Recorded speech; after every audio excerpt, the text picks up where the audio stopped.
உத்திர நட்சத்திரம்.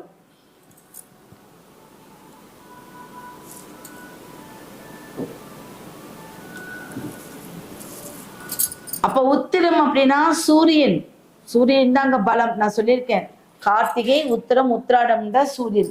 அப்போ ரெஸ்பெக்ட் ரொம்ப அதிகம் எதிர்பார்க்கிறவங்க, ரொம்ப மதிப்பு வந்து மற்றவர்களுக்கு கொடுக்கக்கூடியவங்களும் இது ரொம்ப அதிகமா இருப்பாங்க அப்படின்னு சொல்லியிருக்கேன்.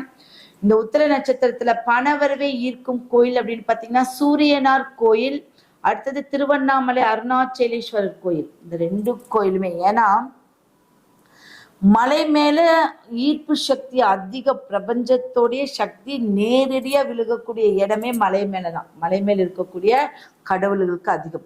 அதுல வந்து பாத்தீங்கன்னா இந்த திருவண்ணாமலையில அதிகமான ஒரு சித்தர்கள் வாழக்கூடிய இடம், மூலிகள் இருக்கக்கூடிய இடம், பிரபஞ்ச சக்தியா ஒரு பிரபஞ்சமே அங்க இருக்குன்னு சொல்லக்கூடிய ஒரு ஆற்றல் அந்த கோயில்ல இருக்கு. அதுதான் உங்களுக்கு பணவரவை ஈர்க்கும் கோயில்கள் அப்படின்னு சொல்லுவோம். சூரியனார் கோயில், ஏன்னா இந்த நட்சத்திரத்துக்குடைய ஒரு கடவுளே அவர் தான். இந்த 2மே உங்களுக்கு அதிர்ஷ்டம் தரக்கூடிய பணவரவு, அதிர்ஷ்டத்தை விட பணவரவை ஈர்க்கும் கோயில் அப்படின்னே சொல்லலாம். அடுத்தது பரிகார பூ அப்படின்னா செந்தாமரையும் வெள்ளை அரளி. இதை நோட் பண்ணிக்கோங்க. மரம் அப்படின்னு எடுத்துட்டீங்கன்னா அரச மரம். மரம் வந்து அரச மரம்.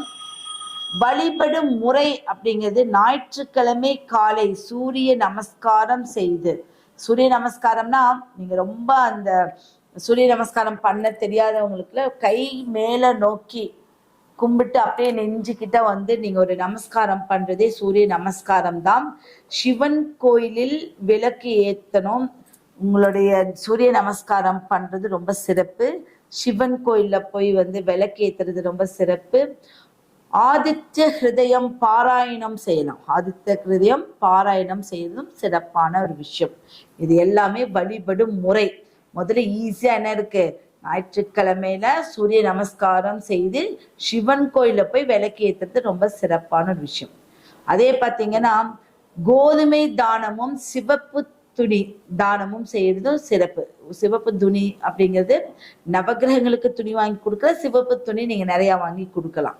இல்ல சிவப்பு வேட்டி துண்டு கடவுளுக்கு நீங்க வாங்கி கொடுக்கலாம்.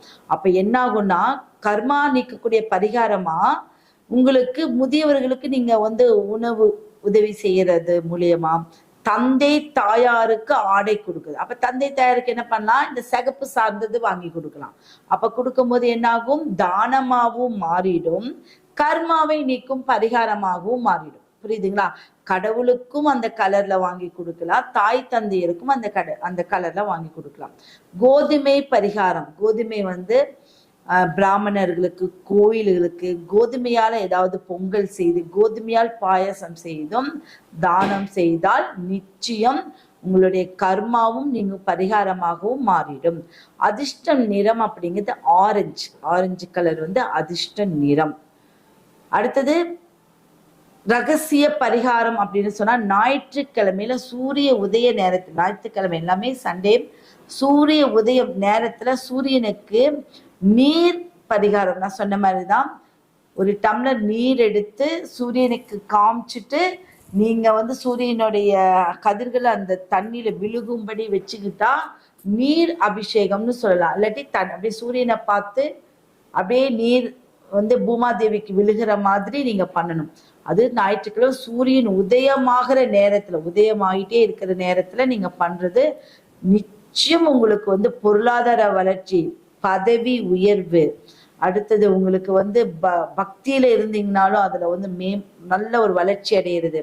அடுத்தது பாத்தீங்கன்னா நல்ல நல்ல விஷயங்கள் உங்க கைக்கு வர்றது, அரசாங்க சம்பந்தப்பட்ட விஷயங்கள் எல்லாம் உங்ககிட்ட வந்து ஈஸியா மூவ் பண்றது, இது எல்லாமே இந்த ரகசிய பரிகாரங்கள்ல உங்களுக்கு நடந்துரும். அதே வந்து குளியல் முறைன்னு பாத்தீங்கன்னா சந்தனம், துளசி, வேப்பிலை, அருகம்புல் இந்த 4ஐயும் போட்டு கொஞ்ச நேரம் வச்சுட்டு 2 கல் உப்பு போட்டு அதை எடுத்து ரிமூவ் பண்ணிட்டு குளிக்கிறது சிறப்பான விஷயம். ஒரு நட்சத்திரத்துக்கு எத்தனை விஷயங்கள் இருக்கு பாருங்க. அதுக்கெல்லாம் நம்ம கொடுத்து வச்சிருக்கணும். நம்ம இதை கேட்கறதுக்கே வந்து கொடுத்து வச்சிருக்கணும். அதை அப்ப நோட் பண்ணிட்டு இதை லைஃப் லாங் ஒரு பொக்கிஷமா வச்சுக்கிறது உங்களுடைய கடமைன்னே வச்சுக்கோங்களேன். அதனால தான் நான் இவ்வளோ தூரம் நிதானமா சொல்லிட்டு இருக்கேன். இப்ப எத்தனை மணி நேரம் ஆயிடுச்சு, நம்ம வந்து 12 ராசிக்கு 12 நட்சத்திரத்துக்கு தான் வந்திருக்கோம். ஆம், அப்போ சீக்கிரம் நம்ம சொல்லக்கூடாதுன்னு தான் உங்களுக்கு நான் சொல்லிட்டு இருக்கேன். அடுத்தது ஹஸ்த நட்சத்திரம்.